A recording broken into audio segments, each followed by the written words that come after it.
Türkmenistan'da su tapmak imkanı kıyın değil. Yine siz önünüzde duran bu dizel motorlu profesyonel Broven. Bizim bu satınlarımız 100 metrliktir. Yönü 300 metre çeldek hem çoğunluğu girip bilen güçlü sistemalar getirip verip bilyandırız. Bu encamın en ulu ayrıtınlıklardan biri küçük ömrümlü olmağı. Köp yer tutmamayar. Yengil kuruluşu sebepli bir adam hem ansatlık bilen daşap bilyar. Tığır sisteması bilen ova yerlerinde çoğunlukta kuruluşuk meydanlarında ya da dayhançılık yerlerde rahat hareket eder. Bu encam dine yumuşak toprak için değil.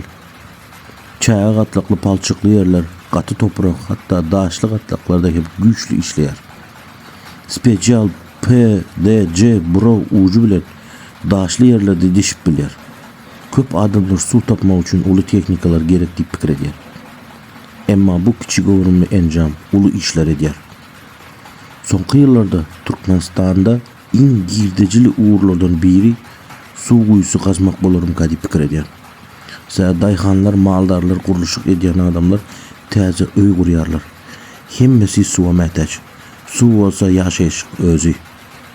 Misal üçün, eğer siz bir kuyunun 100 metre çoğunlukta kazsanız, hazırki bazarda onun hizmet bakası ören yukarı. Bir kuyudan milyonlarca manat girdeci alıp bolyar. Eğer siz ayda dini 4-5 müşteri alsanız ki bu encam öz çıktaycısını katı çalt çıktayar.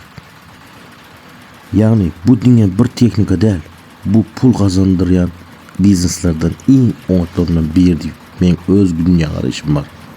Bu encam bilen siz su kuyusu kazıp bilirsiniz. Maldarçılık yerlerinde su çıkarıp bilirsiniz. Ekin meydanlarında su top bilirsiniz. Kuruluşuk yerlerinde hizmet edip bilirsiniz. Başkalarının işini edip pul kazanıp bilirsiniz.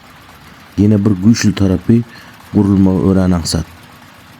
10 milyonun içinde tayar edip bolyar. Bir neçe adam gerek değil. Bir adam hem dolandırıp bilyar. Bu olsa işçi çıktaycısını azaltıyor. Dizel motorlu sisteması güçlü ve tıkşitli işleyer.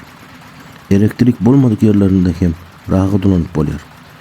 Ovalarda dağlık yerlerinde uzak meydanlarda hiç kıyınçılıksız işleyer.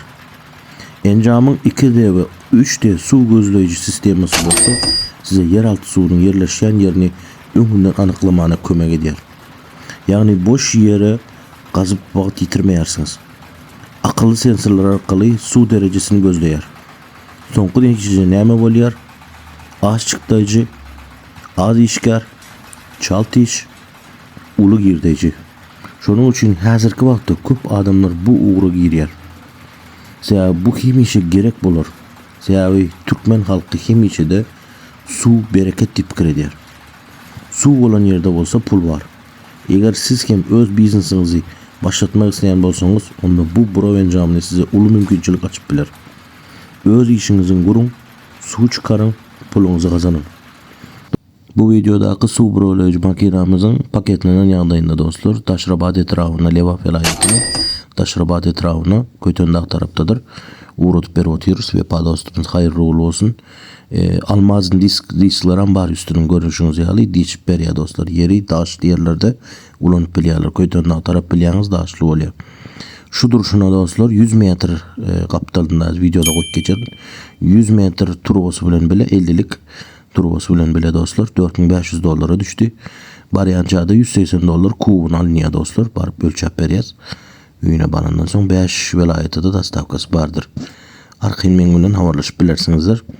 Biz Türkmenistan kanalını 3 ayda nomerlamı koyup geçendir. Adım Bağmurat. Havarlaşırım, sağ olun.